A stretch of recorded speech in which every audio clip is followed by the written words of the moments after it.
بسم الله الرحمن الرحيم. Assalamu alaikum wa rahmatullahi wa barakatuh, everybody. This is CIGA's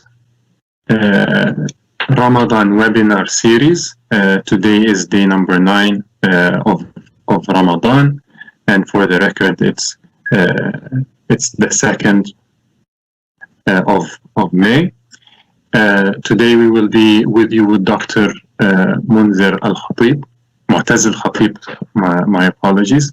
Dr. Mutaz Al-khatib is from Hamad bin Khalifa University. He will be speaking to us today about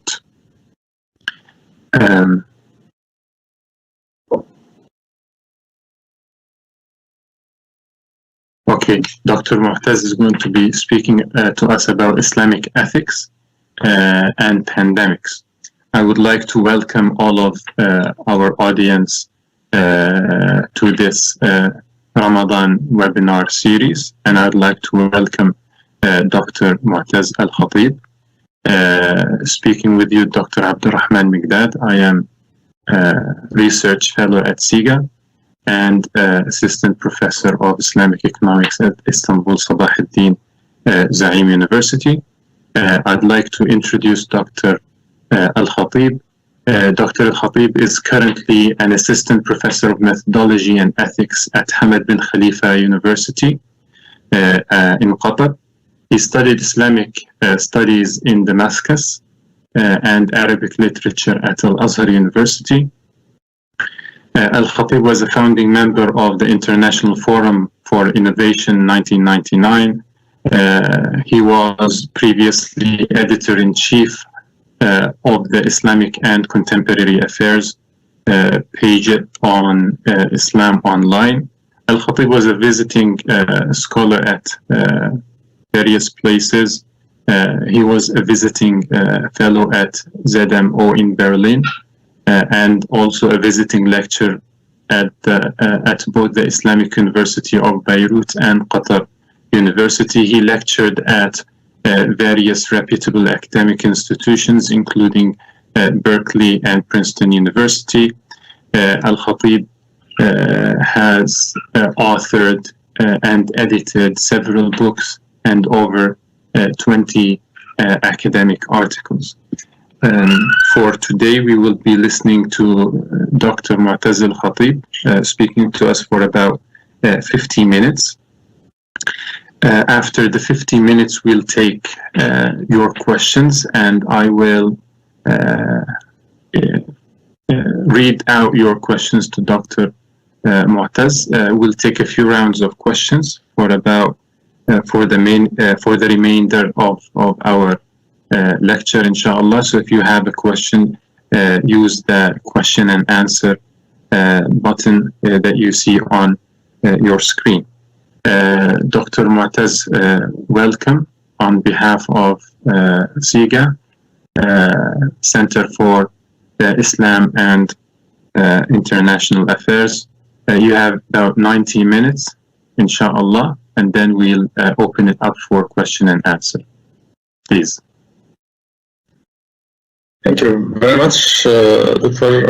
Abdullah, for this introduction, and thanks for Dr. Sami for hosting me and inviting me to speak to you, all of you. Let me just first of all make sure that you said 1-5 or 5-0. 5-0, of course. 15 minutes. Okay, 50. Because I heard 15. Okay. بسم الله الرحمن الرحيم. الحمد لله رب العالمين وصلى الله على سيدنا محمد وعلى آله وصحبه أجمعين. وبعد. So today I'm going to talk about Islamic ethics and pandemics, which is a current issue today in this very difficult situation. And I hope that we all will, inshallah, pass this difficult time with better situation and stronger virtues at the personal level. First of all, I would like to just give a few points as an an introduction before I start my my discussion. The first point that I would like to stress here that most of the discussions focus on medical questions, but we rarely dealt with ethical issues. If you follow the media and the newspapers and the public discussions about coronavirus.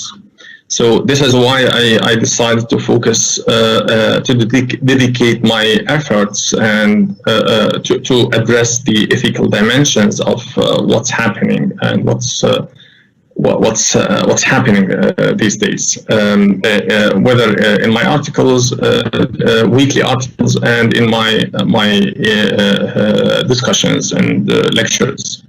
So people, the second point that, as an introductory point, that we should remember that people and governments underestimated the risk of the virus at the beginning, and maybe because they thought that it was extremely far in China, so we were not involved in. So maybe this caused the late strategies or policies to prevent the spread of the virus. The third point that I would like to stress here as an introductory in my introduction, that there were even ideologization of the virus, whether religiously or politically, because the virus was instrumentalized to blame or to support or to prove some ideas that were taken for granted for some people, whether in politics or in religion, like to take the virus to support, for example, the legitimacy of niqab, or the legitimacy of not taking hands between women and men. Or to instrumentalizing the virus to prove or to spread the idea of mu'amara, that this virus was made intentionally as part of biological war or something like this. So these are different points that show us how this virus was addressed by different parties. Still, the ethical dimension is a bit marginalized in these discussions. So this is why I'm going to focus on this. So in this talk, I will address the need for ethical values and principles in planning for and responding to outbreaks of infectious diseases.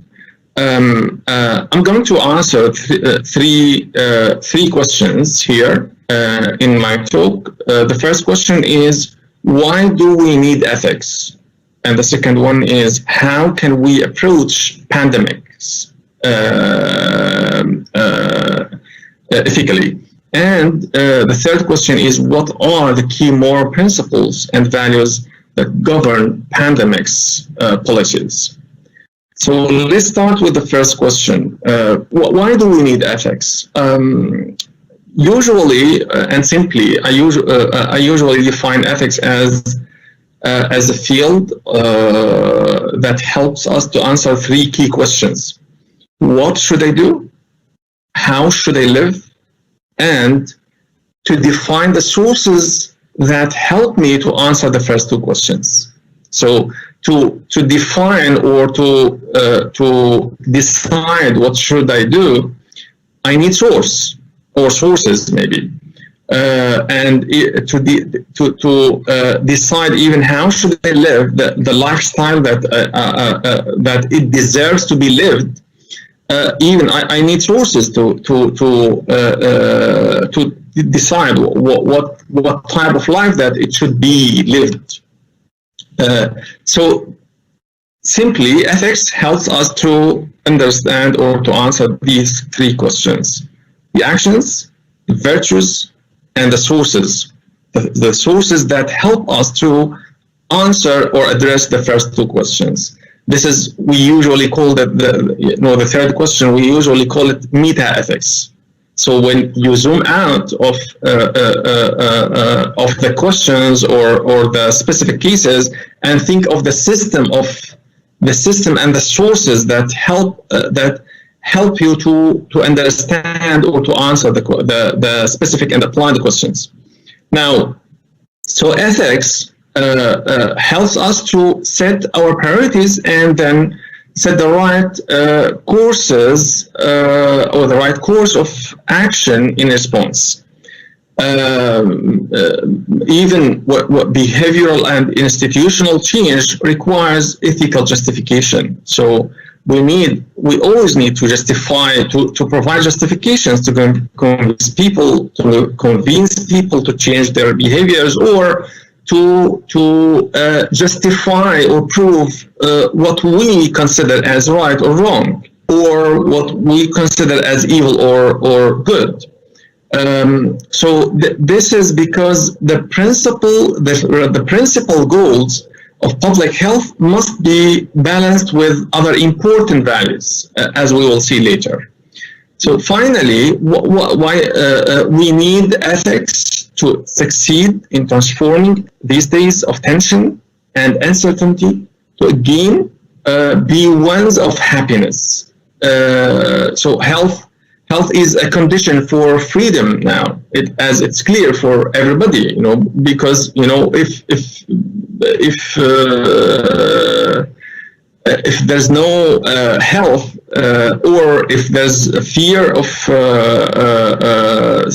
spread of virus, then everybody will, especially in the context of contagion, so everybody will be affected negatively. So health is a condition for freedom, as it's clear nowadays. And even health is the necessity for worshiping God at the religious level. So I remember that Imam Al-Izz ibn Abd Salam mentioned this point in his book Al-Qawa'id Al-Kubra, that taking care of the health of your health is a condition for worshiping God, because unless you will not be able to worship God, even if you are sick or in a difficult situation, difficult medical situation. So and even health is the foundation of benefits. أساس المنافع. We cannot go far talking about benefits unless the basics, the necessity of life and health is available, and then we can go far beyond that and talk about other benefits. This is why الصحة نعمة, the key benefit and the foundation benefit of benefits. Now let's move to the second question. Now I answered briefly and intensively the question, why do we need ethics? Now the second question is, how can we approach pandemics or ethics of pandemics? Here, I think there is difference between medical and ethical questions. With medical questions, we are talking about practical questions, revealing questions, like help, because science has a revealing power. It's not normative power in this is what I claim. It's not a normative power, even though that there was a movement which is scienticism during the 19th century and even during the 20th century. But still, I think science is not has not a normative power, but still it has revealing power. But this revealing power will affect and impact our actions and judgments. We can realize this and consider this through the medical information available, whether in the classical time or the modern time. The medical information was changed, and this affected our ethical judgments and even juristic judgments and rulings. So medical questions normally, usually they are informative, practical, revealing. This is what I'm saying now. Like these questions are how do we stop the spread of the virus? For example, coronavirus. What treatments will save the most lives? Now, what about the ethical questions? Ethical questions they are usually normative, not descriptive, not just informative as the scientific questions or medical questions, and they are theoretical and applied at the same time. And this is why we classify bioethics as one of the applied branches of applied ethics branches. So these questions, they are many. We have a lot of ethical questions regarding pandemics and coronavirus, for example, specifically. So these questions such as who should be treated first? Do travel bans harm more than they help? What research should be top priority? How should unaffected nations offer support for hard-hit countries? Are the cases of isolation and quarantine that are in effect ethically justifiable and proportional or proportionate? Do these interventions minimize the infringement upon individual freedom? And even the key controversial issue nowadays is when isolation treatment unavoidably leads to the shortage of drugs, equipment, and medical staff. Like what we know now, there was a huge discussion in the Western media about what we call it allocation scarce resources, allocate scarce resources in the time of pandemics. So this issue or this dilemma leads to the following question: like, how do we ensure equitable access to and fair allocation of these resources? Who should be treated first? How can we prioritize, set our priorities to treat these people? Because at the time of pandemics, no medical system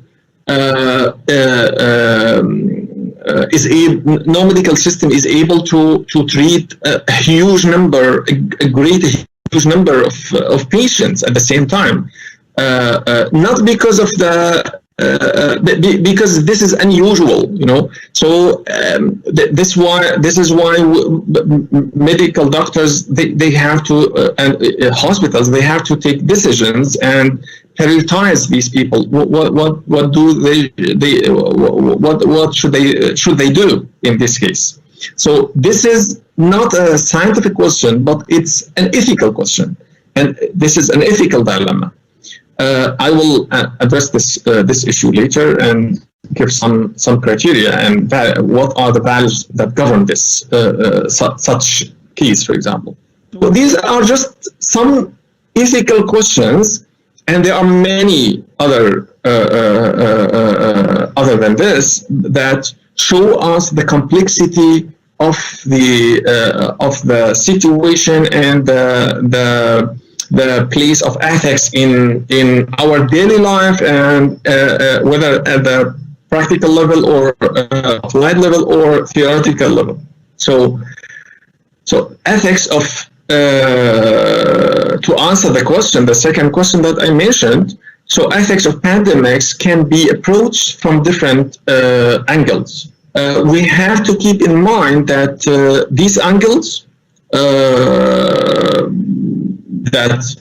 these angles that address the public health and policies at the first hand, and medical ethics, which usually address the health of individuals.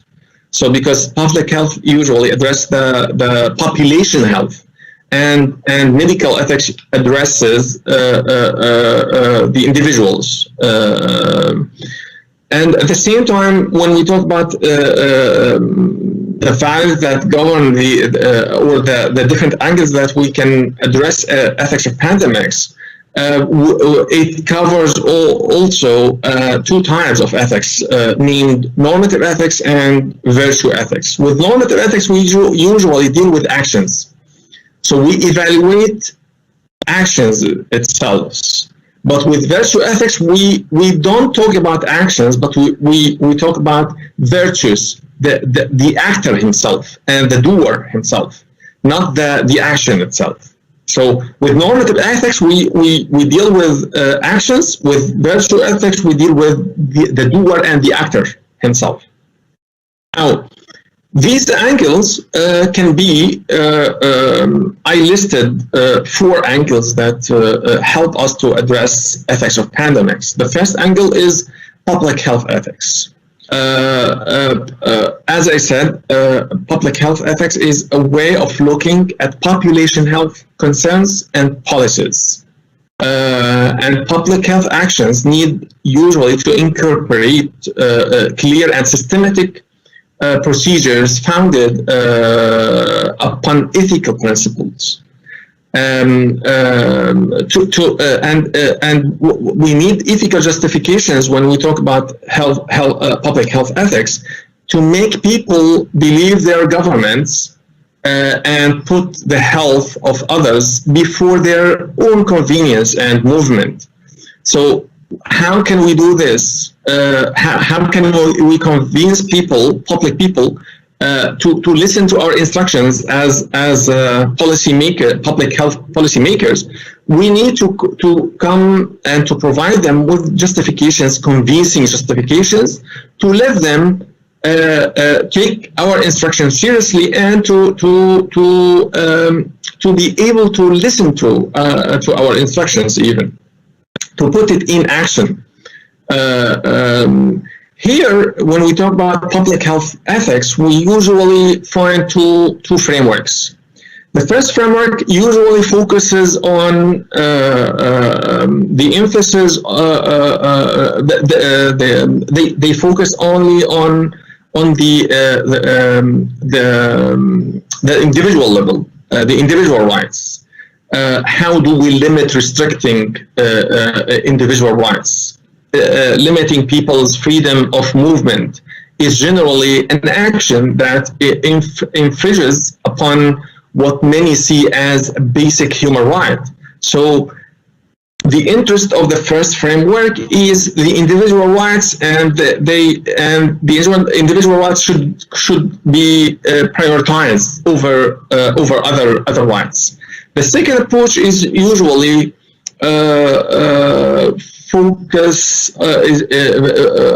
focuses on the community rights, as they consider the highest value is on group well-being, not on individual.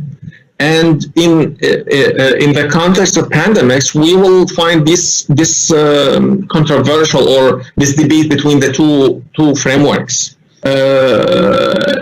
Islamically, I think it's more from a juristic approach. It's more inclined to the second framework, which is which focuses on the human being, or the group well-being value. This is for the first angle public health ethics. The second angle that we can address ethics of pandemics from is the ethics of quarantine and isolation. Many countries now, they implement quarantine and isolation, medical isolation or social isolation, because we differentiate between the two types. The social isolation is voluntarily done, and medical isolation is just to isolate the patients only from others. And with quarantine, we are talking about blocking down a big number or huge number of people in a specific city or country or such place, and to enforce them, to prevent them from moving out of the restricted area. And these people, we cannot guarantee that all of them are patients or even some of them. So you put all together in just one place, and you enforce them to not move outside of the borders, the restricted borders. So the quarantine was a controversial issue during the 19th century, because the quarantine is a medical means, was implemented by Western European at that time, and it was conceived differently in the Islamic countries at that time, and we can find many discussions or debates about this issue, whether it's acceptable or legitimate or illegitimate from an Islamic point of view. But at the end, it was this issue raised, quarantine raised juristic and theological questions, and even political ones sometimes, because it was, we cannot ignore that colonialism was part of these implementations at that time. Even when the conference was organized in the 19th century to cancel the Hajj, the call came from France at that time for this conference to discuss the plague was spread at that time, and to take a decision to stop people from moving and even traveling. So politics was part of these discussions at that time even, and in addition to the theological and juristic discussions, of course. So now, this is a second angle that we can address ethics of pandemics. The third angle is ethics of emergency preparedness. With emergency preparedness, we have to be aware that there's difference. Personally, I differentiate between normality, necessity, and emergency. Muslim jurists are familiar with necessity, and under necessity, they don't differentiate between different types of necessity. But in this case, in the context of pandemics, I personally differentiate between what I call necessity and what I call emergency. In light of the bioethical discussions, contemporary bioethical discussions. So with necessity, we usually deal with something stable, and it's almost stable. But with emergency, we are talking about an ongoing narrative or drama unfolding.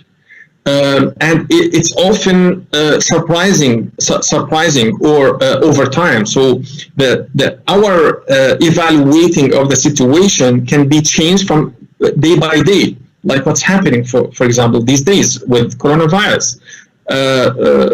So this is why the evaluation should be updated day by day, because we are talking about emergency, not necessity, not just necessity, but emergency. So with emergency preparedness, we are talking about a dynamic activity, a form of practice with external goals and inherent values. So it's an ethical dilemma. How are you going to balance between these different elements in such situation, which is ongoing? It's not stable. And your decisions at this time in this situation should be fast and suitable to the emergency case. So you have to take decisions quickly, very quickly. And how can you guarantee that your decisions will not be arbitrary or unjustified? The fourth angle here is normative and virtue ethics. With normative and virtue ethics, we, as I explained before, I'm not going to repeat the definition between normative and virtue ethics, but the context of pandemics, in the context of pandemics, we usually talk about moral panic. So there are key values here can govern. So we talk about solidarity, consolation of patients, tasliyatul musabin. We have literature about this issue in the Islamic tradition. We have patience and satisfaction, being patient and satisfied.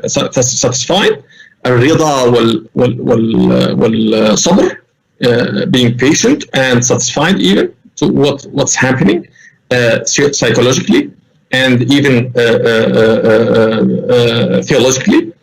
And we talk about tawakkul, trust in God, and all these virtues will affect the psychological situation of the people to avoid what we call moral panic during the pandemics and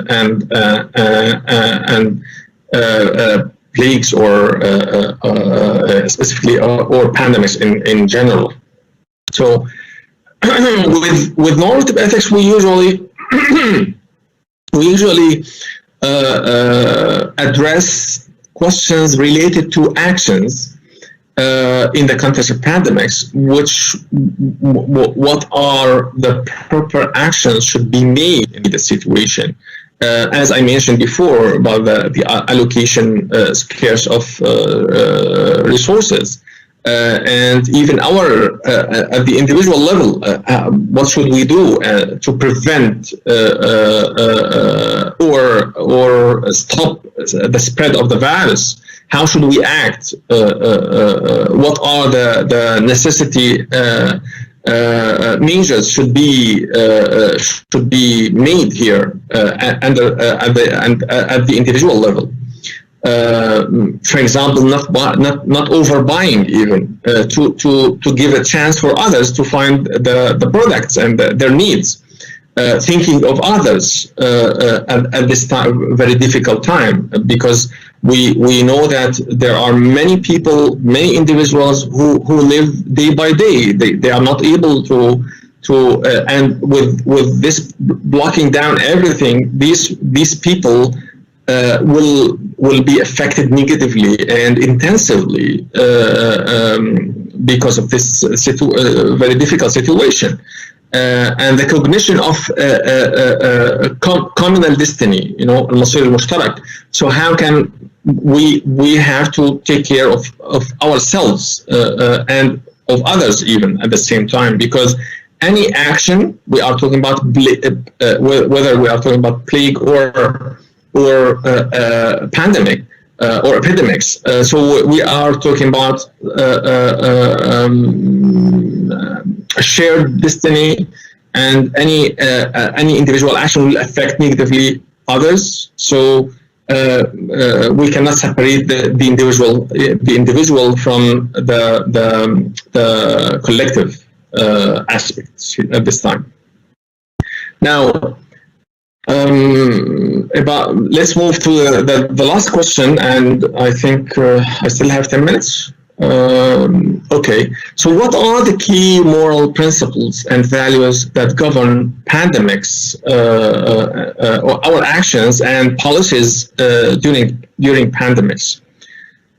Here we can, first of all, I would like to stress that most of the discussions, most of the issues related to the key moral principles here are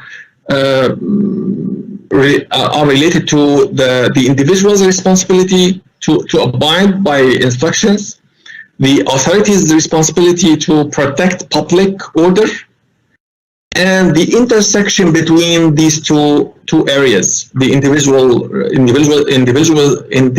responsibility and authority's responsibility. Now, to balance between these two responsibilities, the individual one and the authority's responsibility, we are talking about set of values here, like, for example, the protection of life and health, the value of individual liberty and ethical justifications for its restriction in the context of emergency preparedness, justice and preparedness, ethical responsibilities toward persons and groups with special vulnerability, professional obligations, and divided loyalties for health professionals, etc. So we are talking about set of values here. Now, the difficult question is how to do balance between these different values when they contradict each other.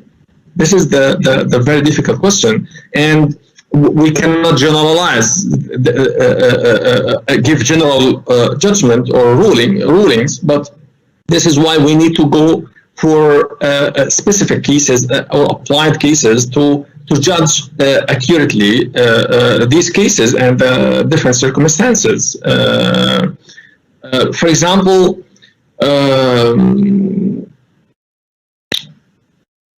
before giving examples here, I would like to give another point, a methodological point here.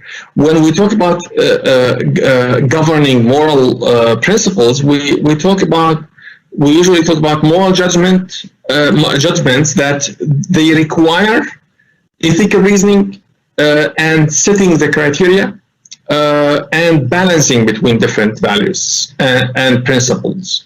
So it's not just relying on very general rules or values. It doesn't help us to conduct an ethical judgment accurately, which should be suitable to the case that at hand. So this is why we need ethical reasoning. We need to put criteria. We need to balance between different values and principles in our ethical judgment. And defining the values here that govern actions and policies during pandemics is not an easy action. So let's give specific examples now. For example, when we talk about public health as a field, public health ethics as a field, we usually talk about 4 key values that govern this field. So we talk about solidarity, we talk about efficiency, we talk about integrity, we talk about dignity. So these are the key 4 values that govern this field, the field of public health ethics. Now, if we go for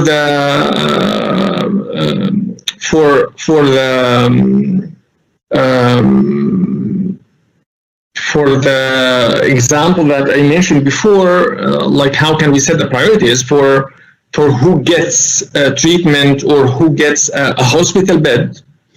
In the Western discussions, there's no agreement on this issue, who should be treated first, but the discussions are revolving around different criteria. For example, some people said that the sickest people should come first. Some said that the people with a higher possibility of surviving should come first. Others said that healthcare workers should come first because they are working on the front line. But Islamically, as I discussed this intensively in one of my articles published on Al Jazeera Net in Arabic, I put 4 criteria to set the priorities in this situation. The first criteria is the patient will. So the patient will should come first. If somebody said that I'm going to do ithar, to altruism.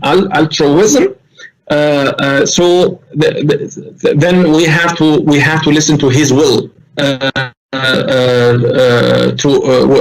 If he preferred to come second or third or whatever. So if he did ithar to give the chance for another person. The second criteria is that the people with a higher possibility of surviving should come first.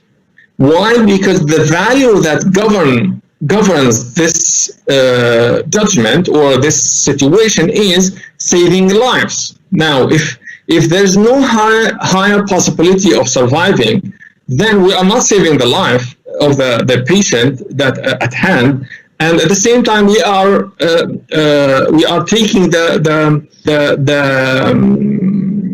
tool or the means that can be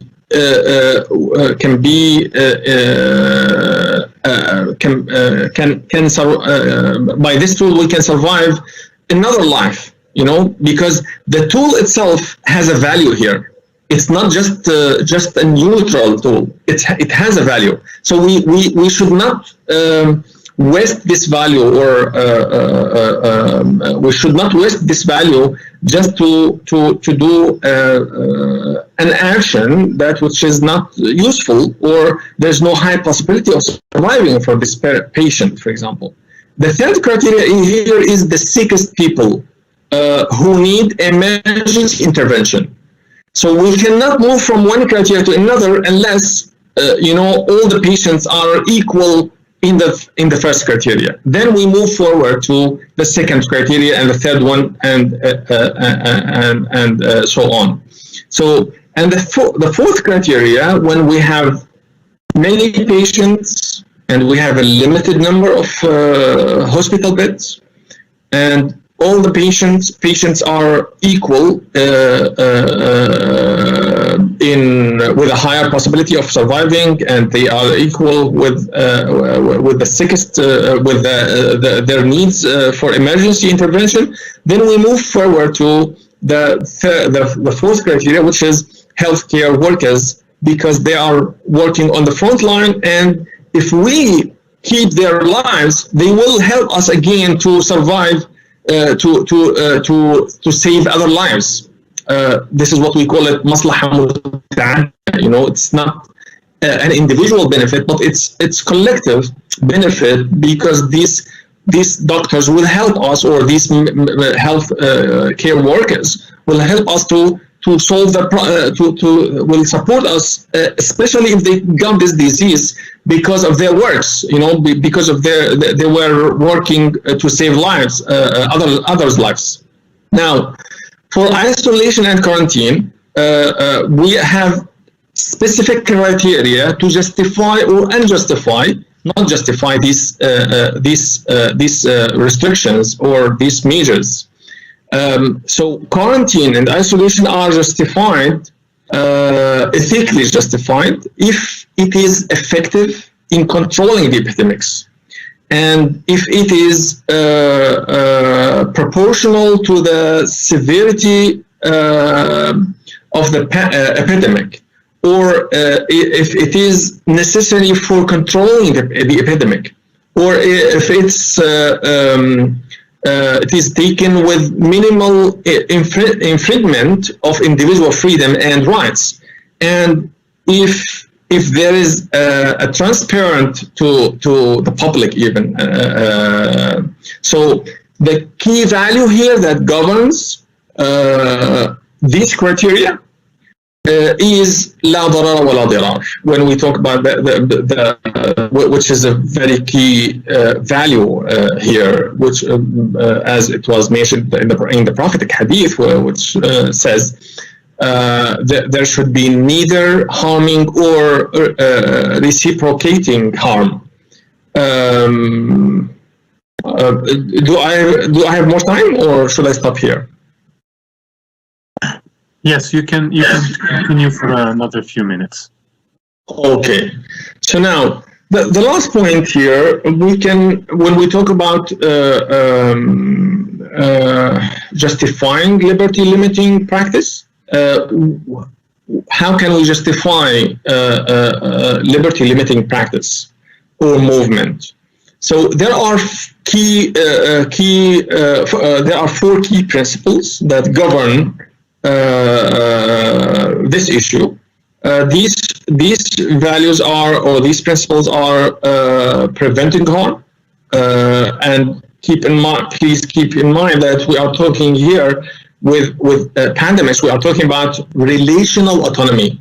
So we are not talking about just individual autonomy, because, as I said before, the separation or the space or the link between individual and collective is not anymore existing at the time of pandemics, because all the governments around the world are seeking for fighting this virus.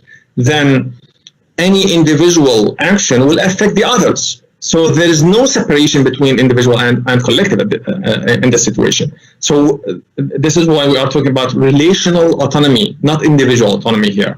So preventing harm is one of the key values here, and proportionality here is so isolation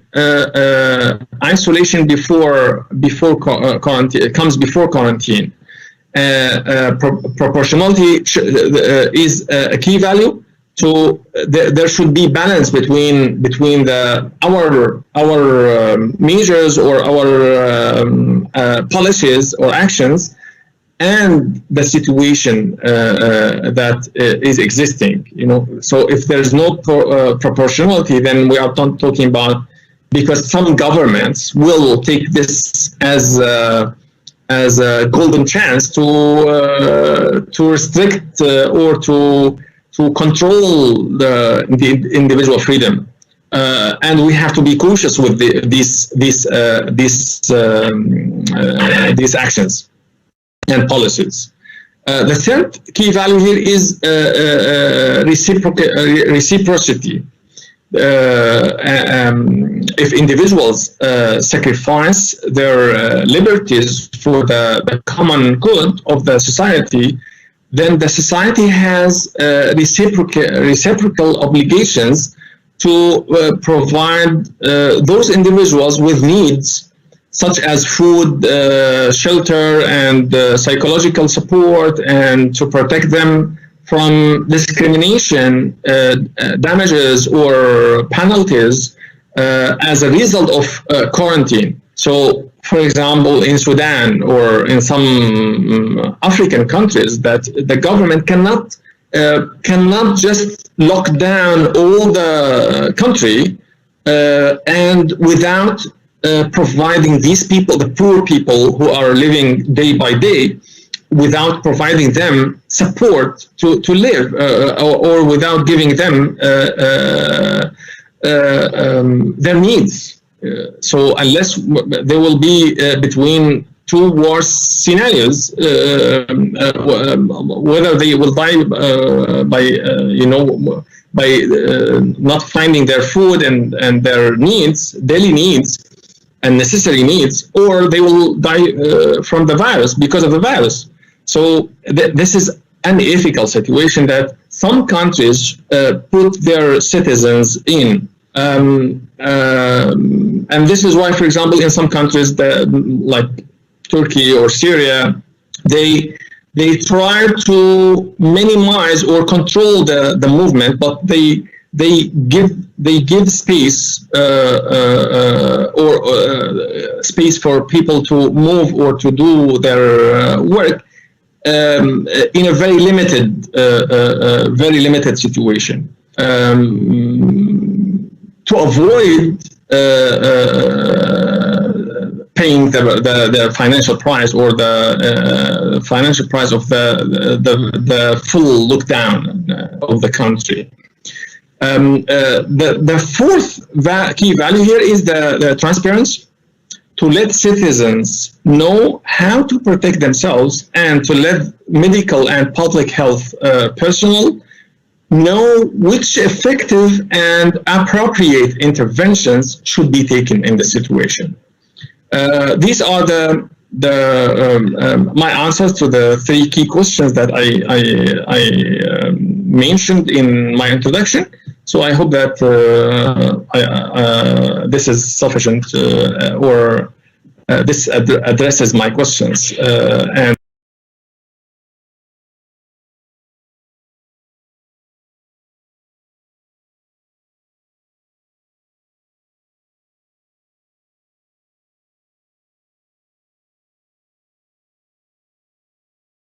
And I will leave the floor for the questions. Thank you very much for listening and for being for listening to this talk. Thank you very much. Okay, thank you very much, Dr. Mutaz Al-khatib. Dr. Mutaz Al-khatib is the professor of methodology and ethics at Hamad bin Khalifa University. He kindly spoke to us, just as a reminder, about Islamic ethics and pandemics. He thoroughly covered the topic in terms of ethics and in terms of the medical dimension, and how both medical and ethical dimensions generally differ, where the first is informative, practical, and the second is generally normative, theoretical, and applied. He mentioned basically three main questions that he addressed and talked to us about, and he kindly also answered. We have, Dr. Mutaz, we have some of the questions I would like to start sharing with you. Some will take a few for each round, and hopefully take as many rounds of questions and answers as long as we have time.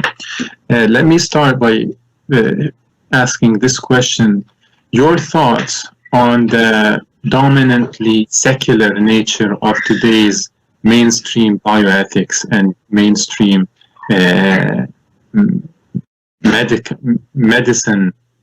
medical way of thinking. Do you see this as one of the main obstacles in the development of the coronavirus bioethical discourse? Another question: Islamic ethics and medical ethics. Do you observe any difference in light of managing pandemics? That we have generally Islamic ethics and there are medical ethics. Generally, there are slight differences or major differences in light of this contemporary pandemic we are going through. Have you observed any major differences in managing this pandemic? And a third question: doesn't the Islamic history provide us with lessons learned for us to follow during times of pandemics? Maybe if you can shed some light on this as well. Let's take those 3 questions and we'll hopefully come for another round. Dr. Mutaz. Okay, thank you very much. Thanks for these important questions. As for the secular discussions, if we observe the kind of discussions biomedical discussions about the coronavirus, and especially the public discussions about the mosques and churches, we can realize that there is a bias against religion. When we deal with this, they ignore the religious discussions, and they usually there is a kind of trying, to blame Muslims and Christians or those who are religious people because they cause this problem with their gatherings and their religious activities. But at the same time, there is no focus on the sport activities and other gatherings, So it's a kind of blaming because of the religious secular bias against religious people or religious activities. I'm not saying that these activities are,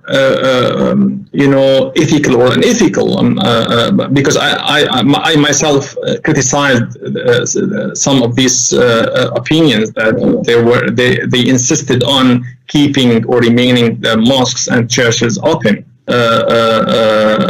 under this very risky situation. But I'm against of only focusing on these people and trying to blame them because of that. This is my point. But we can keep criticizing this type of thinking, whether it's Christian or Muslim or Islamic positions, that where they have this idea, metaphysical idea that these places are very pure and they are sacred places, so they cannot carry the virus, which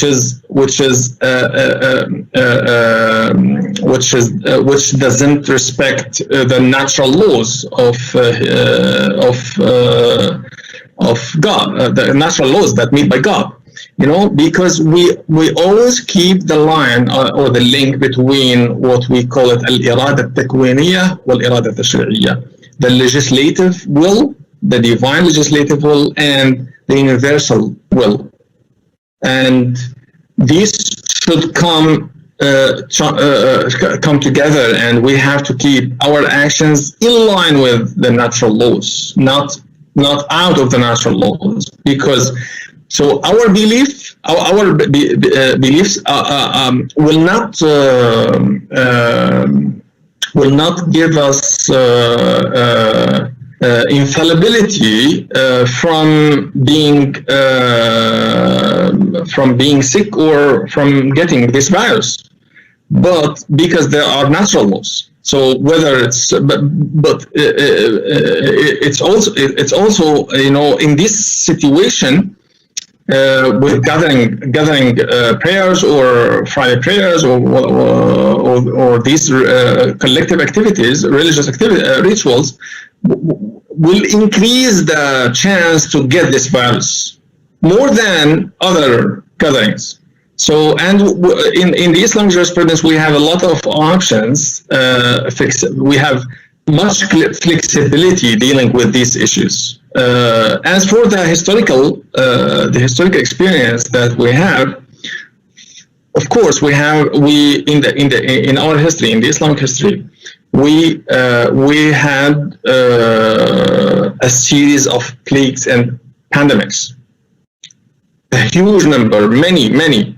It started from the time of the Prophet, based on some historical narratives, or it started at the time of Umar ibn al-Khattab, So, but for sure we know that the first plague Muslim witnessed in the history was the Amawas plague, Ta'un Amawas. It was on 18th Hijri. So at that time, this plague raised theological and juristic questions about what to do in this situation. So, and there was disagreement between the companions themselves. Some of them they just submitted themselves to what they considered as a divine predestination, and some others resisted this predestination with another predestination. You know, so like what Umar ibn Khattab did, and what Amr ibn al-As did, and what others did even. So we have these controversial, and we have this debate between the companions themselves. But later we had a huge literature on plagues. Adabiyat al-Tawa'in. You know, we have many books written about plagues, and some scholars who wrote about plagues, they died because of the plague. You know, for example, like Imam Suki, like Imam Ibn Hajar al-Asqalani, he had two daughters died because of plague, and he wrote a book on plague. He himself didn't die because of plague, but his daughters, two of his daughters, died because of plague, and some others, many others, died because of this. But they wrote about this issue. But at that time, we have to keep in mind that there was a huge discussion about the contagion. Is there contagion or not? Because of some prophetic reports that they deny the existence of contagion, and some others they prove that there is contagion, and Muslim scholars disagreed about this issue. But the contagion itself didn't cause Muslims to find means like social distancing, for example. Now, it was not existing at that time, and this is a modern idea. This is a modern conception. So they didn't think of doing or making social distancing because of their conception of the contagion, or because their conception of plague itself. Plague has a mysterious character at that time, based on their medical information that it was available at that time. So the medical information at that time was saying that the plague comes because of the air corruption. But this medical interpretation was deeply criticized by Muslim scholars with very strong arguments at that time. So, but now the medical information that are accessible for us is much different than that information in the classical time. And because of the epidemiology now, we have a specific scientific field which is called epidemiology, and we can know why these plagues or pandemics are, and what the mechanisms behind these pandemics, etc. This information will affect our judgment and will push us to create new means to stop the spread of this type of pandemics. You see, now as for the last point, that for the Islamic bioethics, and we have a specific field or branch of ethics which is called Islamic bioethics.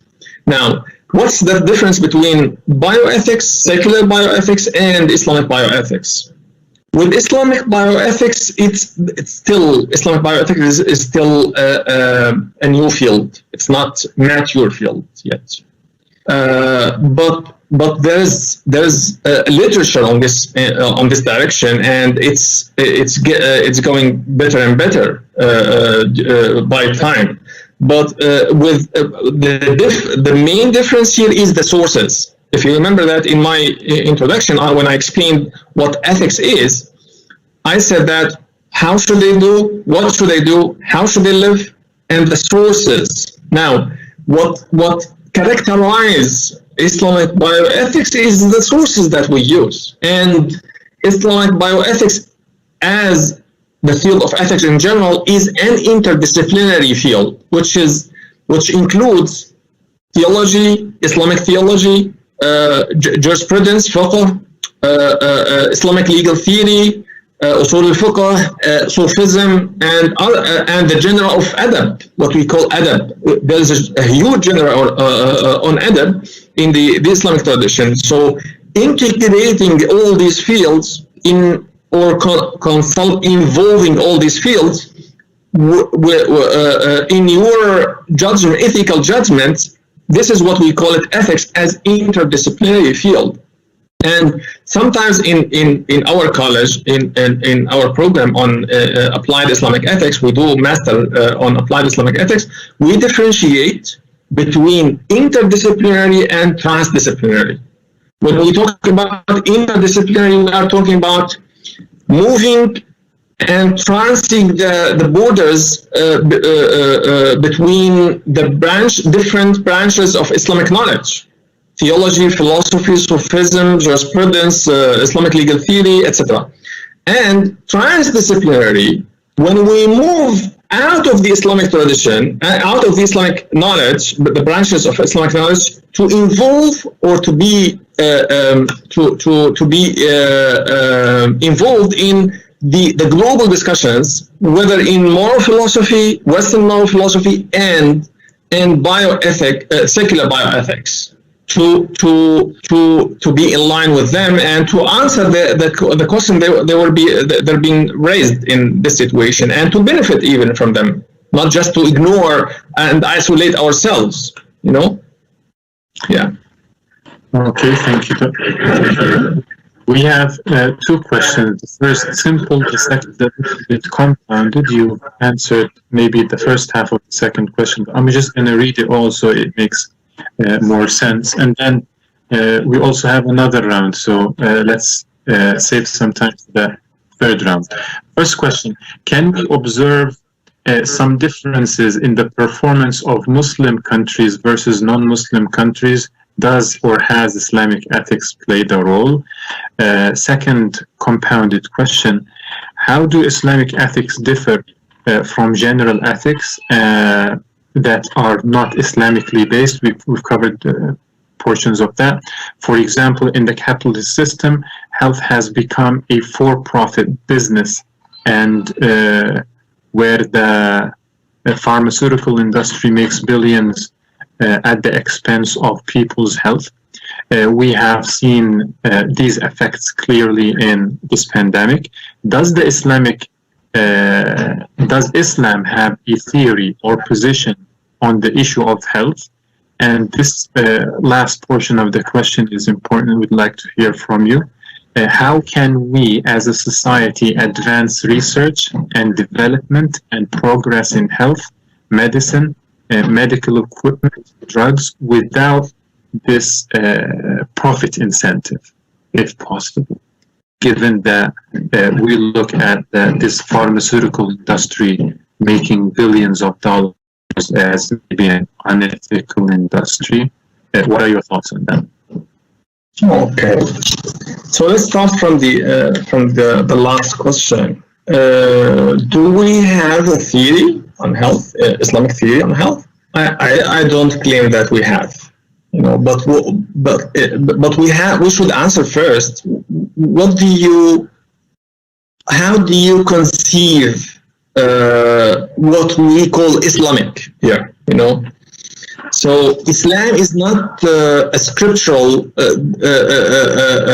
just the scriptures, and you know, and it should be there should be everything in the scripture. No, Islam. This is why we you know, when Hodgson differentiated between Islamic and Islamicate, you know.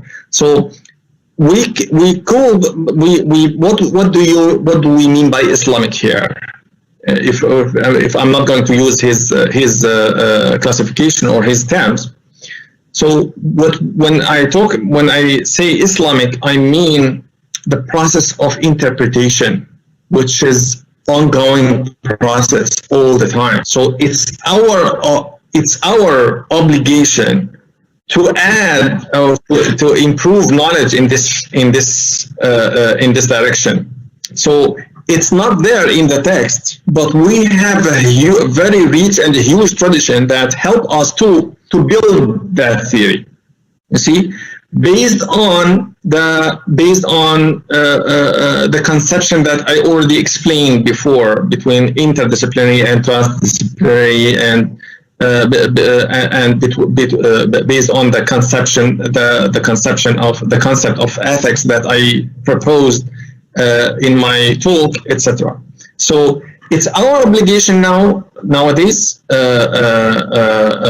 al-wajib al-ma'rifi, now for today, is to build these theories and to develop Islamic philosophy addresses the contemporary questions or the questions of our times.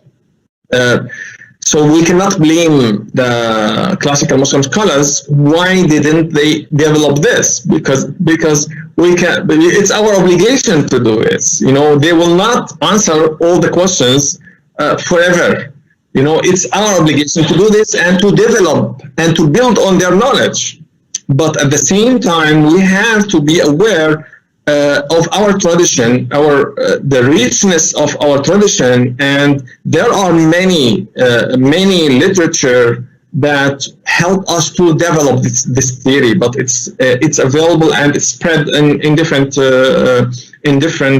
branches of knowledge, of Islamic knowledge, like theology and even Sufism and jurisprudence and Islamic legal theory. So we have to develop this. It's not existing yet, but we have to develop it based on specific methodology, and we have to develop our methodology first to create this theory.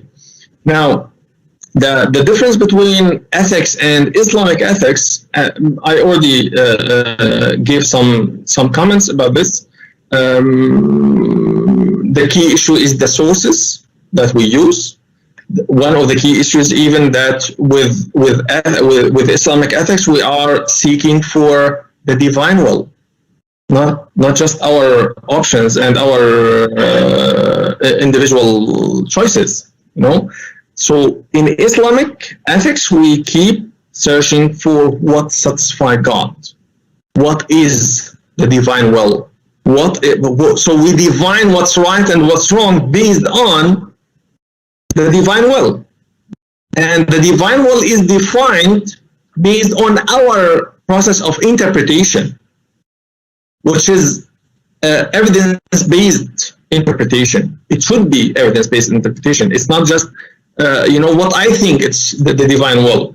And it can vary from a scholar to another. It's fine, but each interpretation should be based on arguments, concrete arguments, and systematic arguments at the same time, with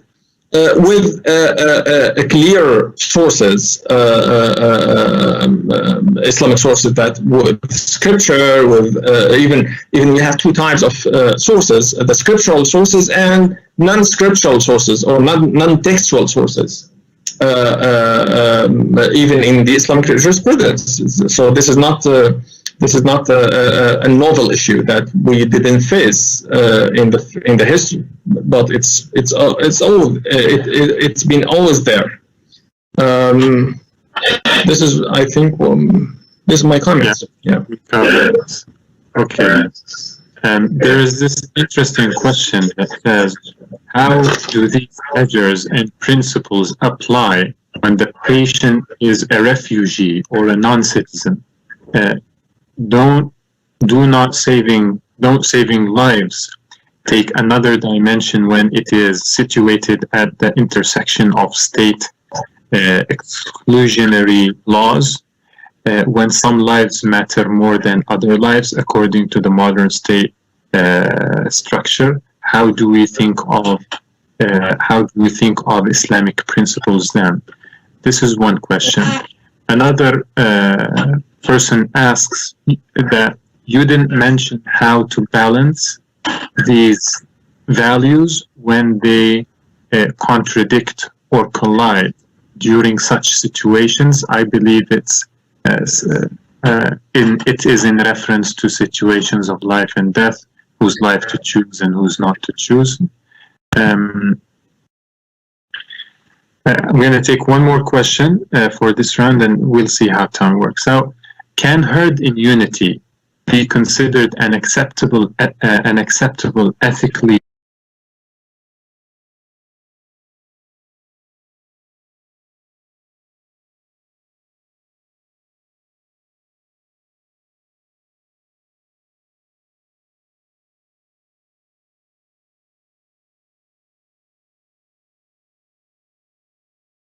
justifiable response according to Muslim ethics, because some suggest that it imposes on people uncertainty, risk, and is an irresponsible solution that would be exercised at the interest of economic gain over preservation of life.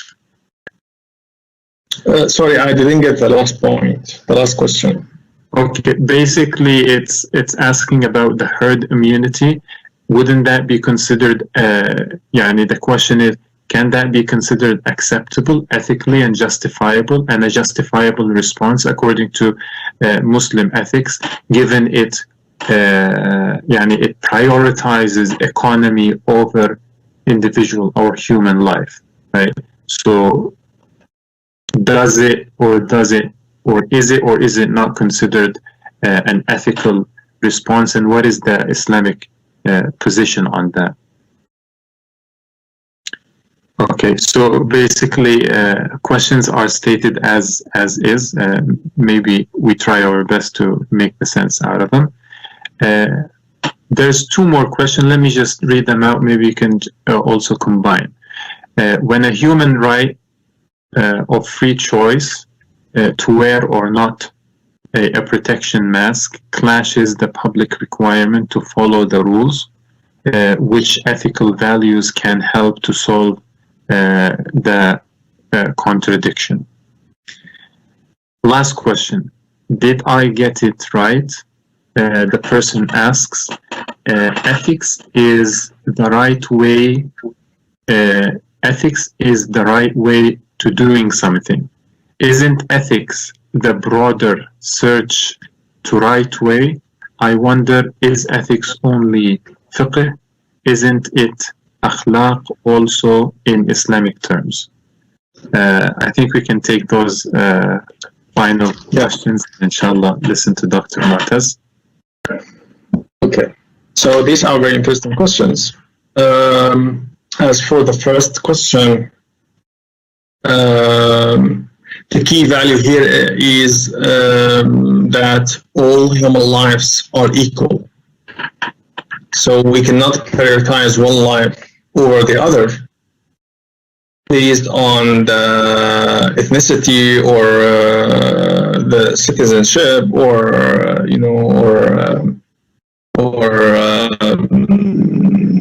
the economic situation or economic class or political position or etc. So we have to keep this value as a universal value, that all lives, all human being lives are equal as a universal value. Now, after that, if we have to choose, as I mentioned before, that when we have very limited resources and we have to choose. So we agree that this is a universal value, that we have to save all lives. Now, but we cannot, in this situation, in this emergency case, we cannot. We have 100 beds, for example, hospital beds, and we have 500 patients. Now, how can we prioritize? The question is not about saving lives. The question here is how to prioritize between these patients to allocate the resources that you have. In this case, we have to do balance between, first of all, we have to set the values, the key values that govern this situation. The first value is saving lives, because human life is sacred. Now, the second value is justice. Because we have to be just with all patients at the same time. We cannot give a priority for one over the other based on personal preferences, because this will affect or violate the key value here, which is justice. Now, the third value here is that we have to save lives. There is a more responsibility and more obligation that I have to support or help people who need help, emergency intervention, if I'm able to do. إسعاف من يجب إسعافه, So in the classical expression, in the classical fiqh expression here. So how can we do balance between these three values? We need criteria to apply, to implement these key values on the case that at hand. So we have to have criteria. So what are these criteria? So I provided 4 criteria in my talk, how to prioritize these, So number 1, I said the first criteria we should consider is the patient's will.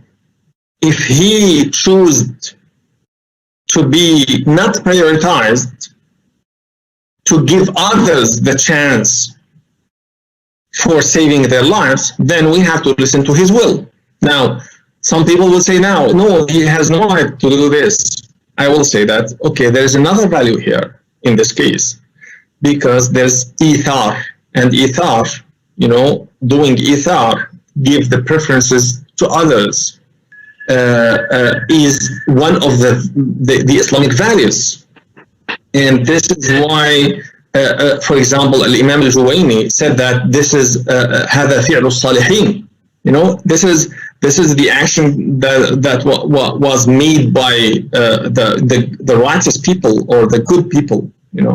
So this is number 1. Now there is nobody said that he would give the preference for others. Each one would like to take the priority. Now what should we do? We have to come with the criteria. So the first criteria is, because we said at the beginning that the key value is saving lives, then we cannot give the machine for anybody or any patient, even including those patients there's no high possibility to survive them. Why? Because in this case, I'm not saving the value, saving lives. In this case, I'm wasting the value itself, and I'm violating the value by taking the chance from others that can be survived if I will give them this machine. The third issue here, that the machine itself has value, as I said, because هنا تعينت وسيلة للحياة. You see that this machine is selected, is the only way to save lives. Then it has value itself. It's not just a machine. It has value itself. Then we have to be just dealing with this machine. Not dealing with only the patients at the same time, you see? So this is the second criteria. The third criteria, when I talked about the sickest people who needs emergency intervention. So now we can prioritize the patients based on their needs. There are some cases that they can be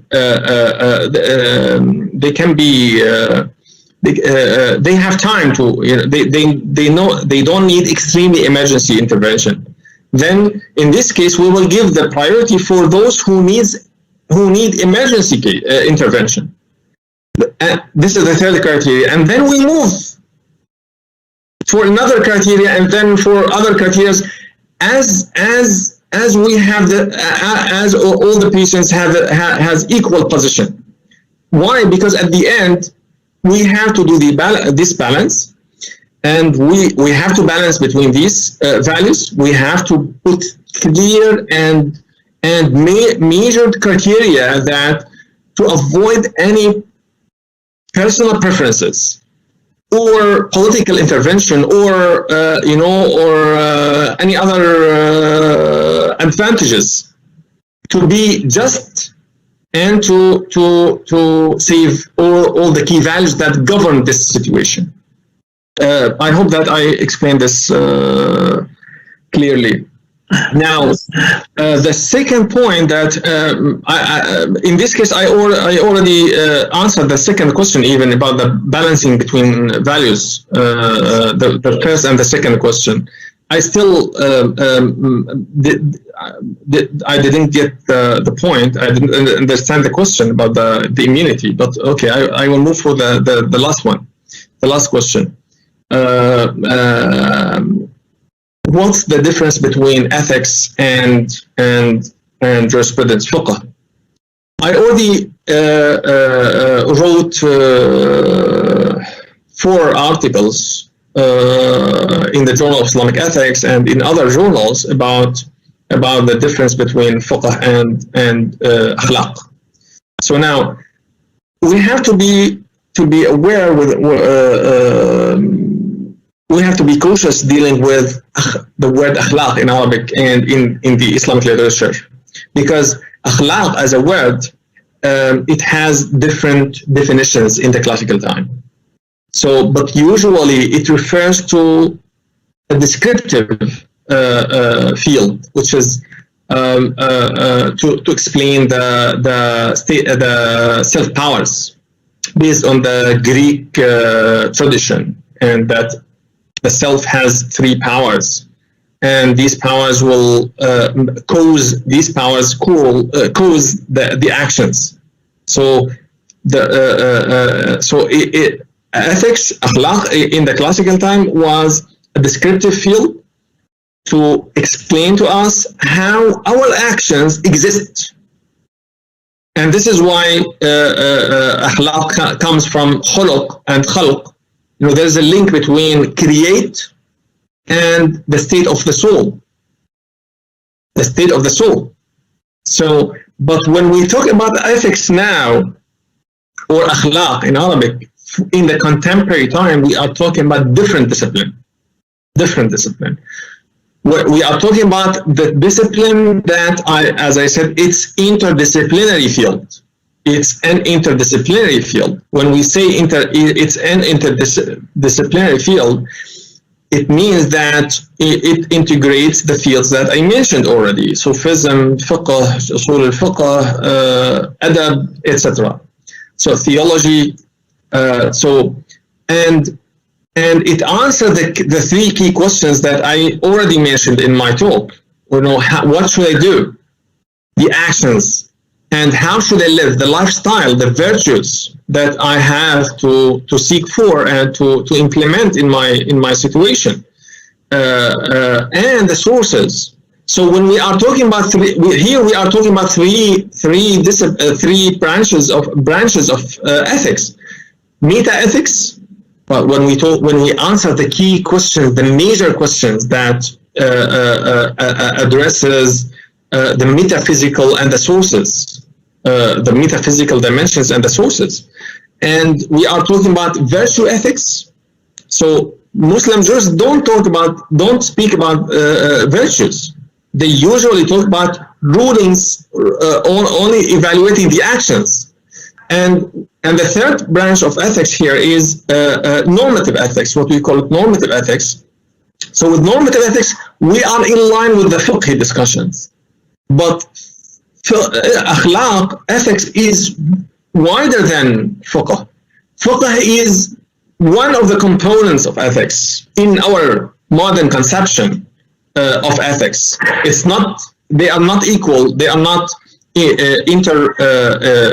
interchangeable or interchangeable. Yeah. Thank you very much, Dr. Mutaz. Thank you very much. Okay, on behalf of the Center for Islam and Global Affairs, CIGA, I would like to thank our guest speaker, Dr. Mutaz Al-khatib. He kindly gave us a very good and informative session. He talked to us about Islamic ethics and pandemics. So thank you very much, Dr. Mutaz. I'd like to thank